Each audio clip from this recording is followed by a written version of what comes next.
Welcome to Benefits and Challenges of Zoom as a Learning Environment, produced by Tess C.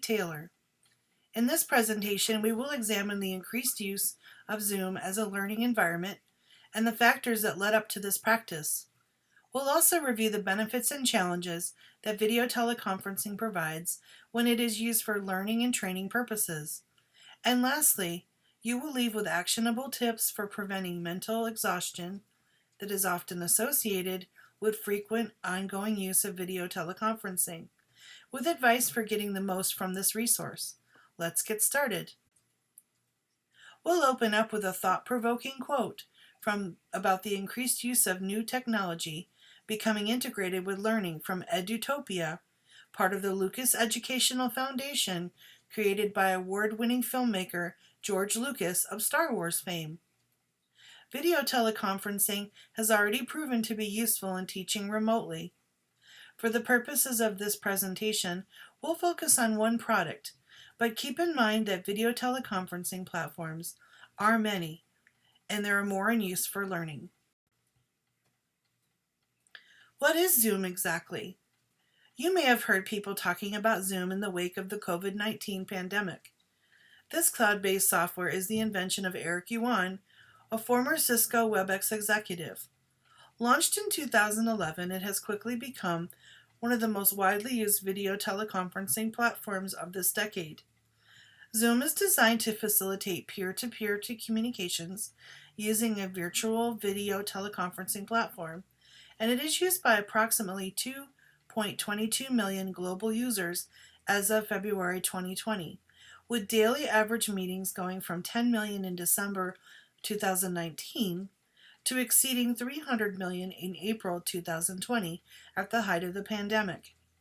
It comes in both a free and paid version with features like video and audio communication, file sharing, and a chat section that makes human interaction possible from anywhere people connect to the internet. Zoom has quickly moved into the education space and has become a primary learning environment for countless students. From formal learning to more casual applications, Zoom is a popular choice with all age groups. It is also used in learning settings because sessions can be scheduled or created on demand anytime and from any internet-connected device, making it very convenient for educators. During the pandemic and the subsequent quarantines for public health safety, educators quickly turned to Zoom and other video conferencing tools to facilitate learning. This included K-12 educators, as well as adult learning for professional development, business learning in the form of live workshops, and more. As one would expect, there are a number of benefits to using Zoom as a learning environment. For example, it is very accessible by anyone via a browser, mobile app, or for recorded sessions.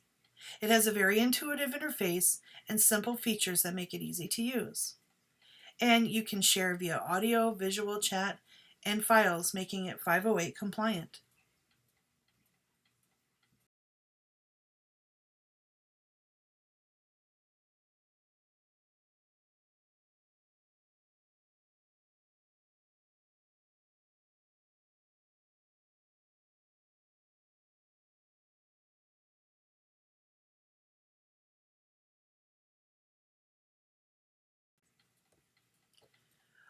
But as with any software, Zoom also has its own set of challenges. These can include learning curve difficulties for non-digital natives, special needs individuals that may not be able to adapt, and mental exhaustion from frequent use or fatigue. Jeffrey Hall, a professor of communication studies at the University of Kansas and author of the newly released book called Relating Through Technology, says, compared to face-to-face texting and using social media, energy use during a Zoom call is higher. It's more intense than other modes. Zoom fatigue, he argues, is real. Zoom is exhausting and sometimes lonely because you have to be so much more attentive and so much more aware of what's going on than you do on phone calls. Hall's research is bolstered by Eric Zillmer, the Carl R. Pacifico Professor of Neuropsychology at Drexel University, who explains this mental exhaustion as a symptom of cognitive overload. He shares, when the brain processes information in face-to-face interaction, it pays attention to what's being said, of course, but that's only part of the story.